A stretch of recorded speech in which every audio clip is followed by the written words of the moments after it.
Hello again and welcome to another episode of I Want to Talk About This Album. And today I'm continuing with, I'm starting a lot of videos like that recently. I guess I'm doing multiple albums by bands. It seems like it's been a while. No, the Rolling Stones. I did the Rolling Stones, the one and only one the other day. But of recent I've done Scorpions, which I've done several of, Motorhead, Judas Priest, and now another one, Slayer a while ago. And this is another one. This is Kadavar, and the album is called Abra Kadavar. This is the third Kadavar album that I've done. I did the first one, the debut album from 2012, and I did. I'm kind of going bookending. I started with the first one from 2012, the debut, and then the most recent one, the Isolation Tapes, which was 2020 or 2021, 2020, I think it was. And now I'm going to the second record, which is Abra Kadavar. And as I've mentioned, Kadavar, shitty people.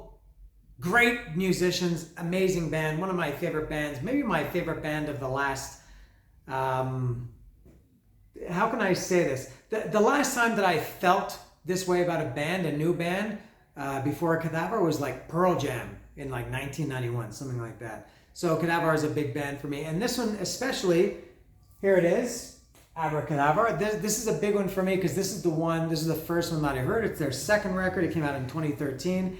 And my introduction to this record and to this band was around this time when it came out.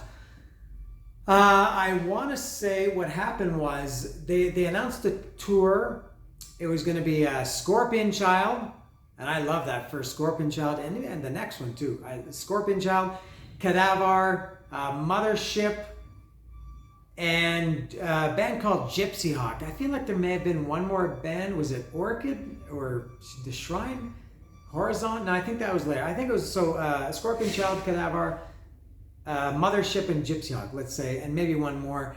That tour, they were touring together in 2013. That tour was announced, and Kadavar, around that same time, this record came out, and they had a song called Doomsday Machine. And the first, we call it singles, but I don't know if anybody's actually buying singles. The first song, I think, or the song that I knew that was released from this album was Doomsday Machine, and there was a video for it.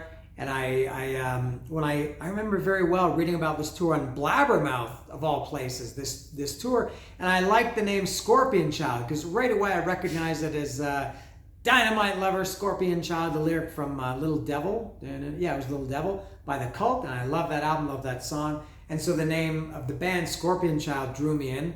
And I thought, I want to listen to this band. And I listened to them, and I thought I really liked it. Actually, I loved it. So I also listened to, because they were touring together, I would listen to the other bands. I listened to Kadavar, Mothership, Gypsy Hawk, and I liked Kadavar too. Funny, at that time, I liked Scorpion Child way better than, my first impressions, Scorpion Child for me was way better than Kadavar. That changed pretty quickly, I think very shortly after that. So Doomsday Machine was the first. I was going to say Scorpions, the first. Kadavar, I guess I have Germany on my mind, or German bands. And the last episode was Scorpions too. So Doomsday Machine really drew me in. And then, so that was in sometime in 2013, maybe in the summer of 2013. And I became obsessed with this band. This is my first band obsession since, like I said, Pearl Jam in 1991. And I just couldn't get enough of Kadavar. It really, really reminded me of what it was like being a teenager or maybe in my early 20s and discovering a new band, and all you want to do is dig into that band and listen to them. And Kadavar had some great stuff. They had some kind of like B-sides or a split album called The White Ring, and they had a band on their Bandcamp. They had an acoustic version of I can't remember what song, I think.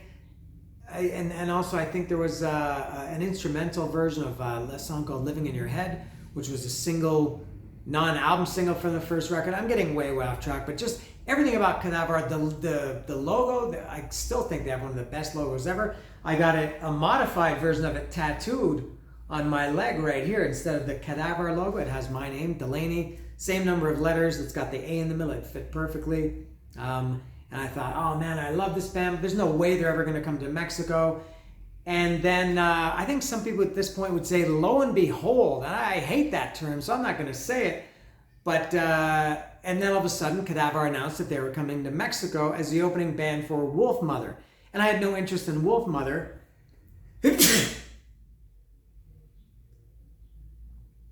Thought I had one more. I think that's the first time I've ever sneezed in an episode. Is that right? I'm sure I've never sneezed. Isn't that interesting? So I had no interest in Wolf Mother, and tickets were pretty expensive. This was in May 2014.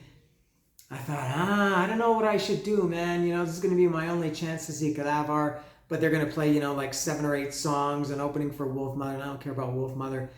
And I posted something about it on social media, and the manager, the guy who was at that time the manager for Scorpion Child, he had emailed me, I can't remember, or messaged me months prior, because I had posted a picture of the Scorpion Child record that I had, or CD, and he saw it and he thought it was a bootleg copy. So he had contacted me to ask me, you know, where did I get this bootleg copy? He was the manager, you know, he's looking out for his band.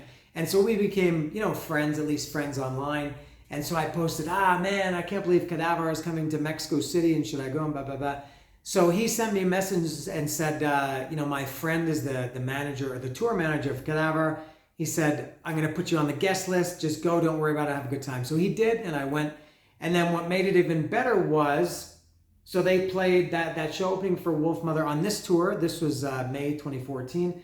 They played the show opening for Wolf Mother, and then the next night, and this was just announced, I think, the week before the show or something, they played a last minute headline show at a place called Kadavar, which closed a couple of years ago, which turned out to be one of my favorite concert venues ever. I'd never been there before, never heard of it.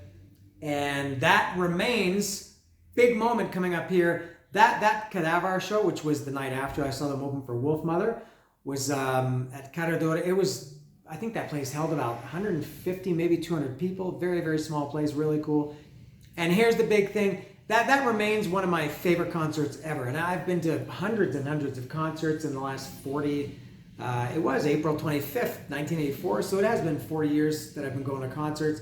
And that's in my, I guess I don't have an official ranking, but Kadavar at Kadavar was top 5, maybe top 3. I don't know. Who cares? But man, oh man, that concert was just incredible. And that was even better because, you know, they played a full set instead of the abbreviated set that they played opening for Wolf Mother. And something I'll say about that Wolf Mother show, you know, a lot of people talk about this band blew the other band away, which is, I think in most cases, stupid, because just because you personally liked the opening band better, it doesn't mean that they blew them away. It's what, you know, how the crowd reacts. And I've seen, I think, as far as I can remember, the first one that comes to my mind where a band, an opening band, truly blew a headliner. I saw Kiss opening for Whitesnake in 1990 in Toronto at the CNE Grandstand, and Kiss blew Whitesnake the fuck away. They, you know, just the crowd was totally into Kiss. A lot of people left after Kiss.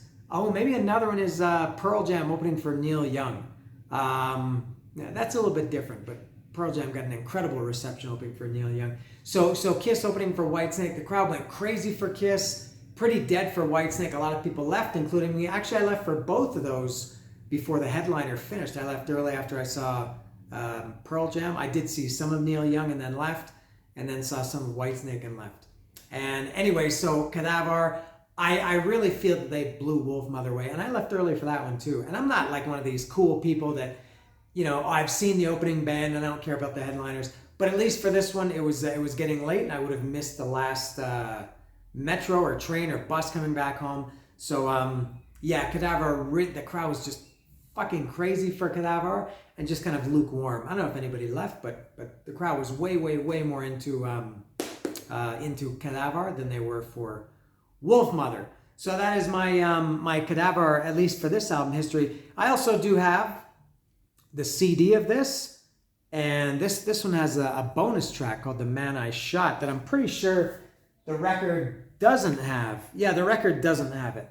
But the CD does have it, The Man I Shot. And now one thing about Kadavar, as much as I love them musically, the packaging of their record sucks. They don't put lyrics in, although I think they did for the last one, for the Dead Travel Fast. I can't remember. There's no need for that in this day and age. Give people something. And so it's very simple packaging, and I'll see what the record is. It's just this very simple thing here. This what's a skull, and what is it? Some feathers, I don't know, some other crap, I don't know. And just a little bit of text, and that's it. And now if I can fold this up. Remember those old road maps before Google Maps? For you old guys, remember how old it was? I mean, how difficult it was if you're that old to fold up a map and put it back together. So there's Abra, Kadavar, the CD, and here's the record, which I will open up now. Hopefully the packaging, I doubt there's lyrics in this or anything, because on anything else, it's probably just the same as the CD. Now it does have a hype sticker, and this is on Nuclear Blast Records. And you know what? One of the things that prevented me from getting into Kadavar at the beginning, first of all, the name Kadavar, it just sounds like a death metal band or something. And then they're on Nuclear Blast too, which, you know, Nuclear Blast is, and I had the exact identical same thing as with Graveyard a few years later. I talked about that when I did Graveyard's album 6 that came out last year. You know, tough guy name, you know, Kadavar, Graveyard, they were on Nuclear Blast Heavy. And I thought, they're probably just like some real heavy, shitty, you know, death band or something like that.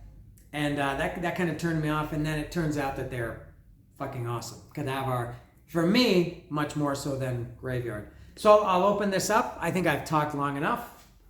And this is, so the hype sticker says it's Nuclear Blast Records 10th Anniversary Special Edition. So this album originally came out in 2013, so this came out last year, and I did get it last year. It's a glow-in-the-dark vinyl, and it's limited to 1,100 copies. Aren't I special? And something I noticed about this, I don't know if the camera can pick it up, but the picture is extremely blurry. I don't know if you can tell on their faces, but they're quite blurry. The CD is not like that. I don't know if it's just because when it got blown up to a larger size that it lost some of its resolution, or if they took, because this was the 10-year anniversary, maybe the original one looks better. Maybe they couldn't get a good scan of the original cover.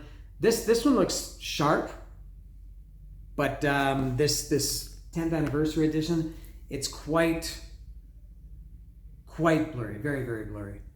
And hard to read the logo and the album title, but there it is, Kadavar, Abra Kadavar. And by the way, there's you've seen this in all the videos. There's up there the poster in the top right with the skull. That's the Kadavar poster from the gig poster from when I saw in the Kadavar. It's not my favorite poster, but I love it just because it represents one of the best concerts I've ever seen. And that was a very limited poster. I think there were only 50 of them. I mean, there were only 200 people there. So let me see this. And it is cool packaging. This is a gatefold packaging. And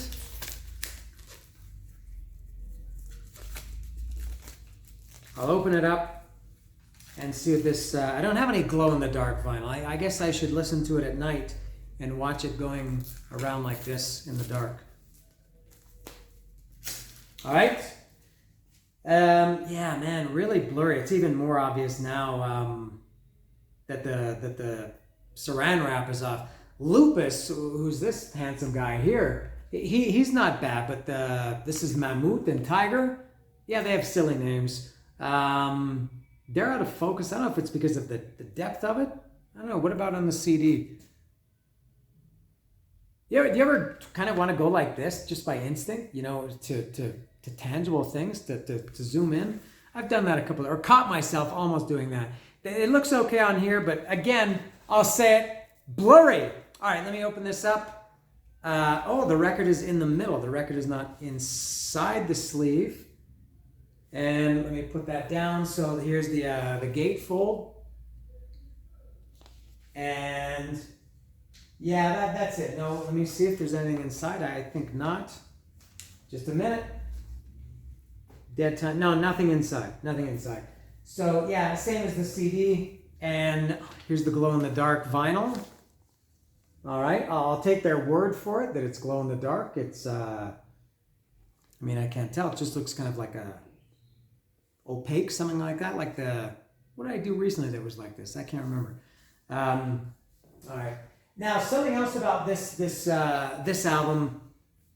This, you know, I don't have a list or anything, but I feel like this is maybe the best sounding record I've ever heard. This record just sounds incredible. Another one, can't get this in properly. The other one that that immediately comes to mind when I think about albums that just sound great, that just sound so pure and natural and just so good is Badlands Voodoo Highway. I talked about that a year and a half ago, maybe, when I was still doing CDs in this series. And this one, it just sounds incredible. Everything, the bass, the drums, the guitars, just sounds. And I don't know if I was if I was influenced by this. This says in the liner notes, it's the only thing it says, the music you can hear on this album was played and recorded live in one room with amplifiers turned on loud.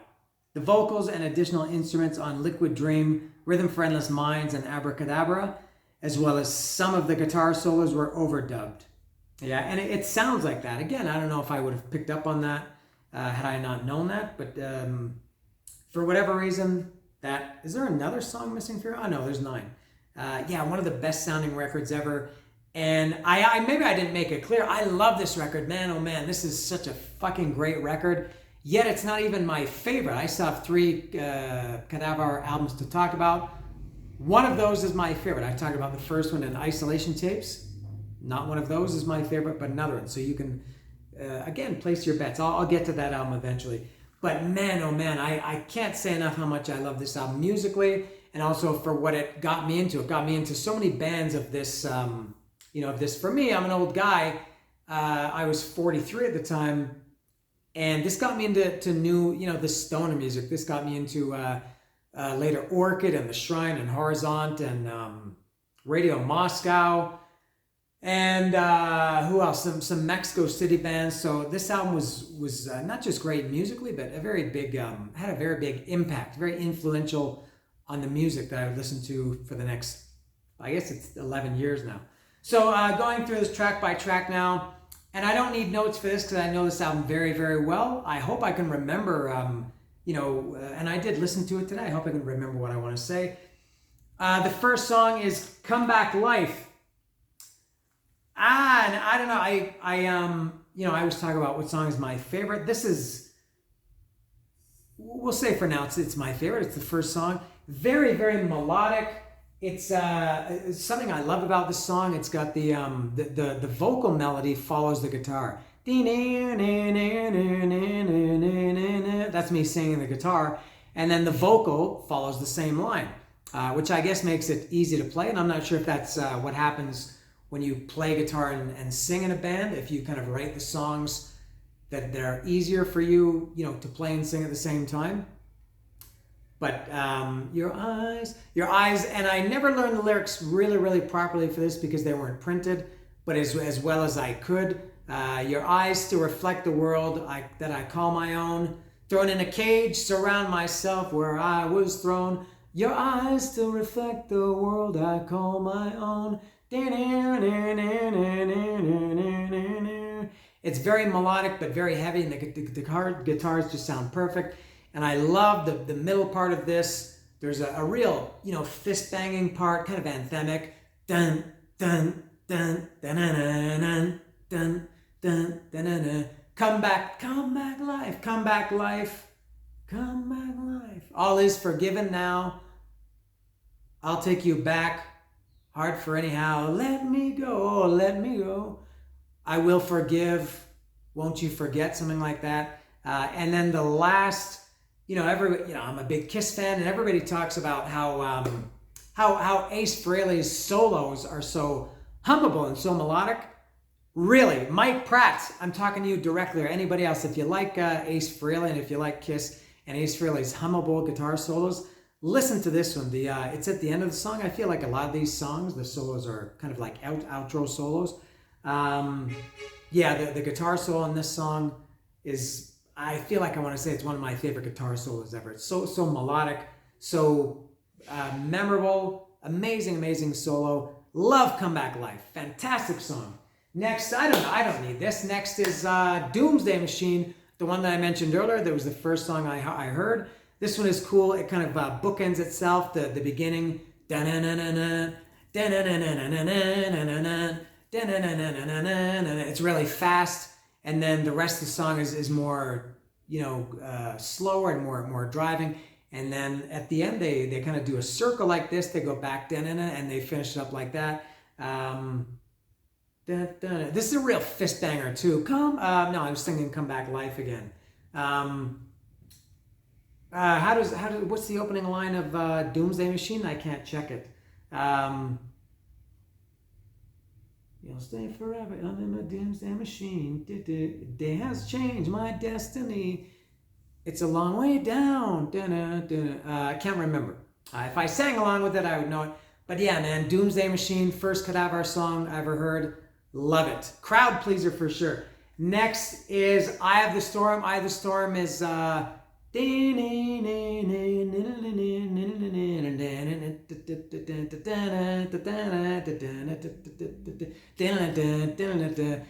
love that song. White light, bright light catches my eyes. Very, very Black Sabbath-y song, especially at the end again with the solos. True Black Sabbath worship. If you listen to the last, I don't know if it's minute, 30 seconds, 40 seconds of Eye of the Storm, it sounds very, very, very Black Sabbath-y, although a little bit more up-tempo than Mike Pratt associates Black Sabbath with it. Well, Mike Pratt thinks Black Sabbath is all doom and gloom, which is inaccurate. But yeah, Eye of the Storm, great song. And they did almost all this album. I saw them at this show on this tour in May 2014. They did, I think, almost every song except 2 or 3, including Eye of the Storm. I don't think they've played that for years, and a few other ones on this record that they haven't played for years. They kind of gave up on it. I don't know why, because it's a great record. What comes after that? Next is Black Snake. That was a song called Black Sun, not Black Hole Sun, but Black Sun on the first record. On this one, they had Black Snake. I love this song too. Very strange song. I always, including when I listen to it today, I don't know if it's a time signature or what it is, but I can never, it's, they have these, and then, the hi-hat is counting, and I can never, when I'm kind of singing along with it or kind of tapping my feet along to it, I very often miss the, I come in a little bit too soon or too late. And this is another one similar to Come Back Life, that the vocal line, the vocal melody follows the guitar. And this is kind of, I don't know if it's bluesy, I wouldn't say bluesy, but it's Born as a Black Snake, very crunchy, kind of slow. Love Black Snake. Next is, I think that was the end of it. Would that be the end of side 1? Yeah. So the next song on side 2 is Dust. This is a good song too, a little bit kind of upbeat, not fast or heavy, but it's got a good pace to it. Dust. This is one, yeah, they did play this one too. So far they've played 5 when I saw them in 2014. They played all 5 so far, including Dust. Next is Fire. Fire was one that they didn't play. What a great song. I don't know if they've ever played that live. That's Break the Chains, When I'm Getting You Higher, Come With Me, When I Set Heaven on Fire. Rhyming higher and fire. That's okay. That's allowed sometimes. Have these, these simple rhyming things. They didn't have desire. They had higher and fire. But Fire is excellent too. Next is, what comes after Fire? Oh, I think Liquid Dream. Is that right? Oh my God, Liquid Dream. Liquid Dream is this probably, or Come Back Life, for different reasons, my favorite song. Maybe even my favorite Kadavar song ever. There's a song on the first record called Purple Sage, and one on For the Dead Travel Fast that's maybe a favorite too. One on Berlin that's maybe a favorite. Nothing, I like Rough Times, but I don't think there's anything on there there's a really, really good one.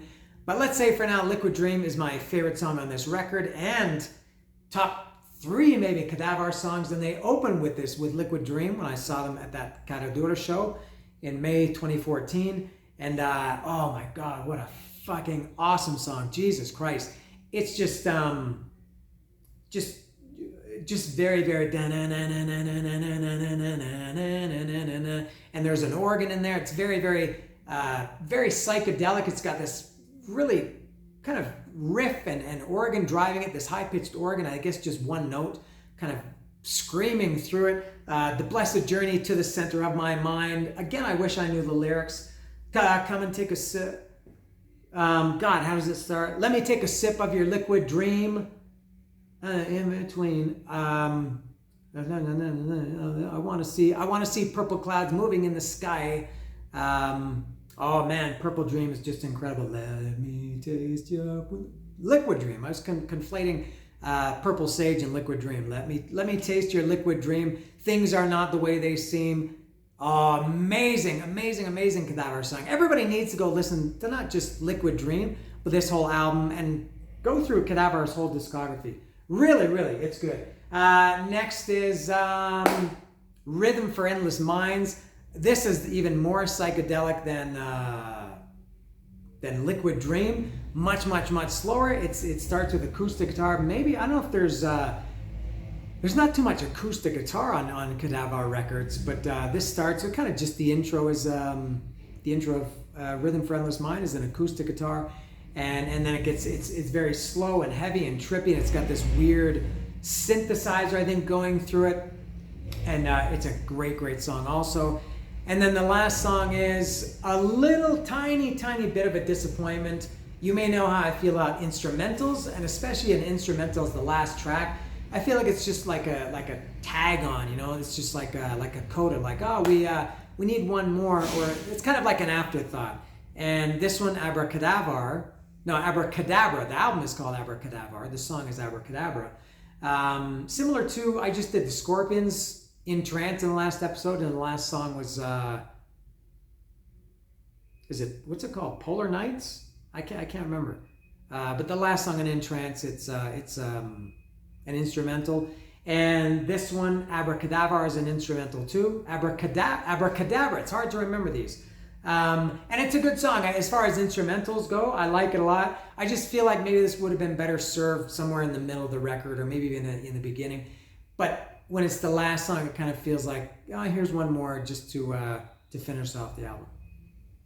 There it is. That's Kadavar. One of my, I really can't say enough. And some friends, I mean, people who know me know how much I just became obsessed with Kadavar, and it was really fun to have a musical obsession again. You know, for years and years, I liked a lot of music, but I didn't have an obsession like I did with Kadavar, like I did with Pearl Jam, and I don't know.